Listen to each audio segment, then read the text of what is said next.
Assalamualaikum warahmatullahi wabarakatuh. Kali ini kita bertemu lagi dalam mata kuliah Teori Sastra Mutakhir. Nah, pada mata kuliah minggu ini kita akan memasuki teori yang keenam yang telah kita pelajari, yang akan kita pelajari, berarti sudah 5 yang selesai ya. Kali ini kita akan masuk teori keenam untuk menambah penguasaan Anda terhadap pendekatan atau teori yang dapat digunakan dalam pengkajian sastra, yaitu postmodernisme. Melihat dari katanya berarti ini kan setelah modernisme ya, berarti itu. Nah, kan kita lihat, bagaimana konsep dan penerapannya dalam pengkajian sastra.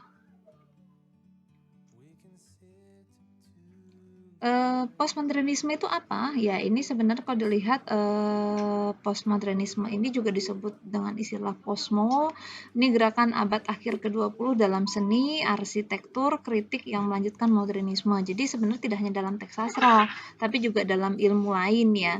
Nah, yang termasuk dalam pasca modernisme ini adalah interpretasi skeptis terhadap budaya, sastra, seni, filsafat, sejarah, ekonomi, arsitektur, fiksi, dan kritik sastra. Maka posisinya dalam kajian sastra cukup kuat juga ya. Nah, berdasarkan asal-usul kata, jika kita lihat pasca modernisme atau postmodernisme ini dari bahasa Inggris ya, yang artinya isme itu kan paham yang berkembang setelah pasca modern gitu. Istilah ini muncul pertama kali pada tahun 1930-an pada bidang seni Federico de Onis ya untuk menunjukkan reaksi terhadap modernitas. Kemudian ada bidang sejarah oleh Toynbee dalam bukunya ini Study of History pada tahun 1947. Lalu berkembang ke dalam ilmu bidang-bidang lain yang mengusung kritik dan modernisme pada bidang-bidangnya sendiri-sendiri seperti itu. Nah, kita lanjutkan lagi. Postmodernisme itu secara definisi adalah masyarakat yang sudah modern pastinya. Nah, postmodernisme ini merupakan pendekatan yang menolak strukturalisme. Jadi dia dekat dengan poststrukturalisme ya.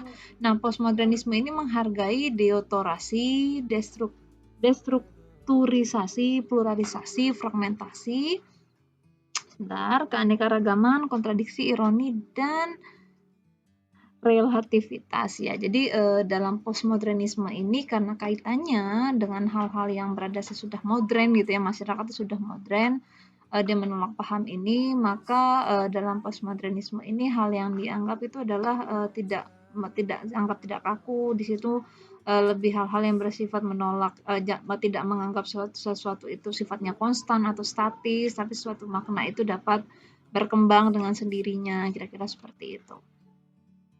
Nah, di Indonesia, khususnya dalam bidang sastra, postmodernisme ini mulai dikenal tahun 1960-an dan dimanfaatkan dalam teori-teori yang pada dasarnya mendekonstruksi strukturalisme. Maka konsepnya lebih ke sana dalam sastra ya, yaitu munculnya resepsi, interteks, feminis, postkolonial, dan dekonstruksi tadi. Nah, dalam aliran pasca modern ini, karya sastra yang dihasilkan cenderung merupakan science fiction dan novel sejarah, sebab dalam sejenis ini batas-batas dunia dilewati seolah-olah kayak ada masa depan gitu. Nah, cara-cara yang lain diantaranya melalui percampuran ragam, selalu mengacu pada teks, dengan cara diskontinuitas, peristiwa-peristiwa seolah-olah tidak ada hubungan, dan dengan cara pertentangan. Begitu kata Ratna melanjutkan bagaimana postmodernisme ini dalam karya sastra. Baik, kita lanjutkan. Apa saja aspek-aspek postmodernisme itu? Jadi indikatornya itu setidaknya ada 4. Eklektisisme, parodi, pastiche, ironi, dan game ya. Oke. Eklektisisme yaitu derajat 0 dari kebudayaan umum kontemporer. Contohnya orang mendengarkan musik reggae di Amerika. Jadi modelnya ini seolah posisinya 0 dari yang umum yang sifatnya kontemporer. Masa sih orang Amerika mendengar musik reggae?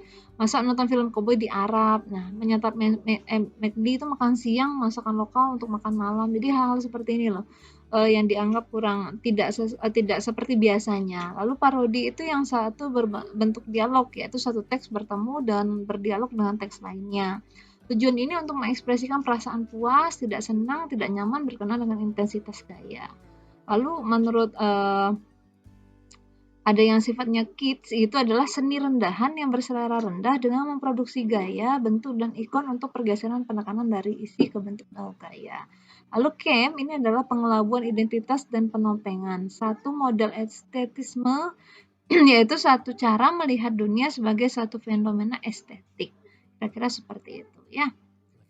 Kita lihat cirinya. Apa saja cirinya? Menurut Jean Franklin dalam Sarup itu ada 8. Pertama, menginginkan penghargaan besar terhadap alam, menekankan pentingnya bahasa dalam kehidupan manusia atau karya masa lalu yang dirujuk. Yang ketiga, mengurangi kekaguman terhadap ilmu pengetahuan, kapitalisme, dan teknologi, menerima tantangan agama lain terhadap agama dominan, menerima dan peka terhadap agama baru, menggeser dominasi kulit putih di dunia barat, mendorong kebangkitan golongan tertindas seperti golongan ras, kelas sosial yang tersisihkan, dan menumbuhkan kesadaran akan pentingnya interdependensi secara radikal dari semua pihak dengan cara yang tidak dapat terpikirkan. Nah, kira-kira secara umum ciri-ciri postmodern ini seperti ini.